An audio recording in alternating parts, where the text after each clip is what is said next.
Olá, meu amigo, minha amiga, telespectador e telespectadora da Rede Mundial de Comunicação. Esse é o nosso boletim semanal com as principais notícias dos Estados Unidos. Guerra, Irã, Israel, Estados Unidos. O Congresso norte-americano aprovou uma verba de 95 bilhões de dólares suplementar para a guerra. Ou seja, esse dinheiro será investido em armamentos, tanto para a guerra contra o Irã, como também para restabelecer o estoque, o suprimento que baixou muito desde o episódio lá da faixa de Gaza, que os Estados Unidos entraram nessa guerra. Esse dinheiro era necessário, conseguiu-se uma aprovação com o voto de todos os republicanos, nenhum democrata votou favoravelmente, mas por uma manobra regimentar conseguiu-se a aprovação. O ministro da Guerra, Pete Hegseth, foi essencial nessa negociação. Ou seja, Donald Trump conseguiu uma vitória importante para a manutenção das despesas na guerra contra o Irã.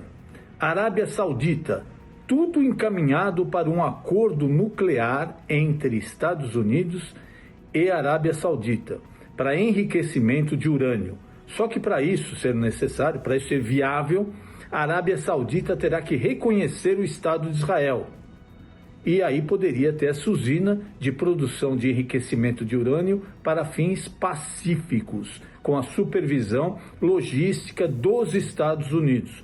Um acordo que inicialmente é previsto para 30 anos. Um fato inédito, né? Os Estados Unidos concordarem que um país muçulmano tenha usinas nucleares para fins pacíficos, mas nunca se sabe se vai ficar só nisso. Sempre envolvendo, né, essa parte nuclear, tudo é muito perigoso, principalmente naquela região do Oriente Médio.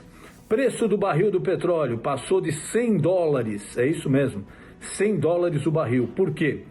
Estreito de Hormuz fechado e o Estreito do Mar Vermelho, que teve aqueles atentados por parte dos Houthis, que é um grupo terrorista patrocinado pelo Irã, que por lá também escoa muitos produtos da Arábia Saudita. Com todos esses problemas acontecendo na região, o preço subiu demais. E só não foi para 110, 120 e alguns falam até que poderia chegar em $150, porque a China optou por estrategicamente usar o seu estoque. A China consome muito petróleo, mas ela tem um estoque enorme. Então ela optou por usar o estoque para comprar menos e ter mais a oferta do produto continuar alta no mercado. Então ela não compra, consome o dela, ela está utilizando 2 milhões de barris de petróleo por dia do estoque dela, para o preço não subir tanto e o produto dela não encarecer. Ou seja, é uma jogada estratégica que a gente não sabe também se é só isso, né, ou se tem alguma outra coisa envolvida por trás e quanto tempo pode durar. Daniel Ortega, Nicarágua. Por que os Estados Unidos não estão adotando o mesmo posicionamento que adotaram com a Venezuela e as ameaças a Cuba para o ditador sandinista da Nicarágua, que declarou que não vai haver mais eleições no país? Ele chegou a essa conclusão. Não, Nicarágua aqui não vai ter mais eleições. Eu fico aqui no poder quanto tempo eu quiser. E os Estados Unidos não tomaram nenhuma providência drástica por 2 motivos. Primeiro, ele já tinha atendido alguns anseios dos Estados Unidos no que diz respeito a prisioneiros políticos que ele tinha lá, ele mandou soltar, como os Estados Unidos pediram, e também dificultou um pouco a vida para a emissão de visto para cubanos que passam por aquela região.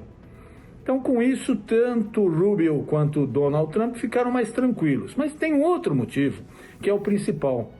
Nicarágua não tem petróleo, porque se tivesse, muito provavelmente já teria acontecido a mesma coisa que aconteceu com Nicolás Maduro. Se lá fosse uma reserva de petróleo, uma produtora de petróleo enorme como é a Venezuela, muito provavelmente esse ditador não daria essa declaração e ficaria impune. Guerra do Irã, sem perspectivas de acordo, parece que tudo vai ficando mais difícil, são 12, 13 dias de ataques intensos dos Estados Unidos.